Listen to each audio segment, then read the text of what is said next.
আজ তুমি কোথায় দাঁড়িয়ে আছো সেটা গুরুত্বপূর্ণ না। গুরুত্বপূর্ণ হলো তুমি কোথায় যেতে চাও। জীবনে এমন একটা সময় আসে যখন সবকিছু থেমে গেছে বলে মনে হয়।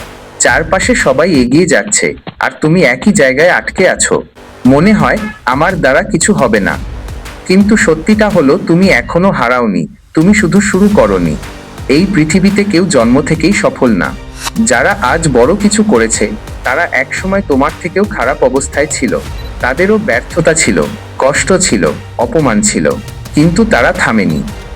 সফল মানুষ আর ব্যর্থ মানুষের মধ্যে পার্থক্য খুব ছোট, সেটা হলো হাল না ছাড়া।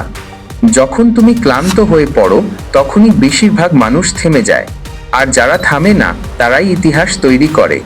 তুমি আজ যদি এক ধাপ এগিয়ে যাও, কাল তুমি দুই ধাপ এগোতে পারবে।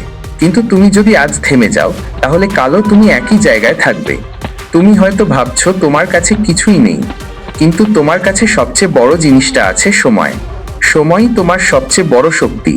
আজ তুমি যা শুরু করবে তা একদিন তোমাকে এমন জায়গায় নিয়ে যাবে যেখানে তুমি আজ কল্পনাও করতে পারো না। ছোট শুরু কখনো ছোট থাকে না। ছোট একটা পদক্ষেপই বড় সফলতার শুরু। তুমি যদি প্রতিদিন একটু একটু করে নিজের উপর কাজ করো, একদিন তুমি নিজেই নিজের পরিবর্তনে অবাক হয়ে যাবে। সমস্যা হলো আমরা দ্রুত ফল চাই। আমরা চাই আজ শুরু করব আর কালই সফল হব। কিন্তু জীবন এভাবে কাজ করে না। গাছ লাগালে যেমন সময় লাগে বড় হতে, তেমনি তোমার স্বপ্ন সময় নেবে বাস্তব হতে। তাই ধৈর্য ধরো, নিজের উপর বিশ্বাস রাখো। তুমি ব্যর্থ হবে, এটা স্বাভাবিক, কিন্তু ব্যর্থ হওয়া মানেই শেষ না। ব্যর্থতা হলো শেখার সবচেয়ে বড় সুযোগ। তুমি যখন পড়ে যাবে তখন উঠে দাঁড়ানোটা শিখো। কারণ পড়ে যাওয়া নয়, উঠে না দাঁড়ানোই আসল ব্যর্থতা। আজ তুমি যদি 10 বার পড়ে যাও, তাহলে 11 বার উঠে দাঁড়াও। একদিন এই জেদটাই তোমাকে জিতিয়ে দেবে। মানুষ কি বলছে সেটা নিয়ে বেশি ভাবো না। মানুষ সবসময় কথা বলবে, তুমি কিছু না করলে বলবে, কিছু করলে তখনও বলবে। তাই মানুষের কথা না শুনে নিজের লক্ষ্যকে শোনো। তোমার স্বপ্নটা তোমার, এটা অন্য কেউ বুঝবে না। তুমি যদি নিজের স্বপ্নের জন্য লড়াই না করো, তাহলে একদিন অন্য কারো স্বপ্ন পূরণ করতে কাজ করতে হবে। তুমি কি সেটা চাও? না চাইলে আজ থেকেই শুরু করো।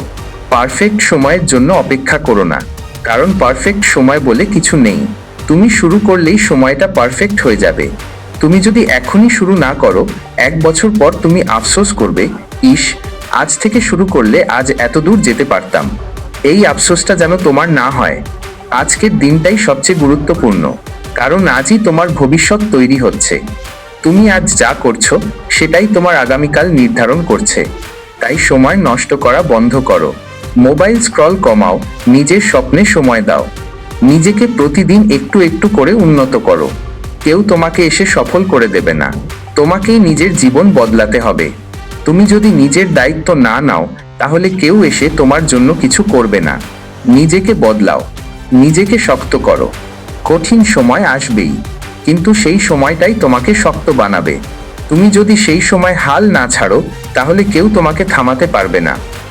একদিন তুমি পিছনে ফিরে তাকাবে আর ভাববে, ভাগ্যিস আমি হাল ছাড়িনি। সেই দিনটাই হবে তোমার সবচেয়ে বড় জয়। তাই আজ একটা সিদ্ধান্ত নাও, যাই হোক না কেন তুমি থামবে না। কষ্ট আসুক, সমস্যা আসুক, তুমি এগিয়ে যাবে। কারণ তুমি সাধারণ না, তুমি অসাধারণ কিছু করার জন্যই জন্মেছো। এখন প্রশ্ন হলো, তুমি কি নিজের উপর বিশ্বাস রাখবে? যদি রাখো, তাহলে আজ থেকেই শুরু করো। তোমার স্বপ্নের জন্য লড়াই করো, নিজেকে প্রমাণ করো। মনে রাখো, যে নিজেকে জিততে পারে সে পুরো পৃথিবীকেই জিততে পারে। তোমার সময় এখনই, শুরু করো।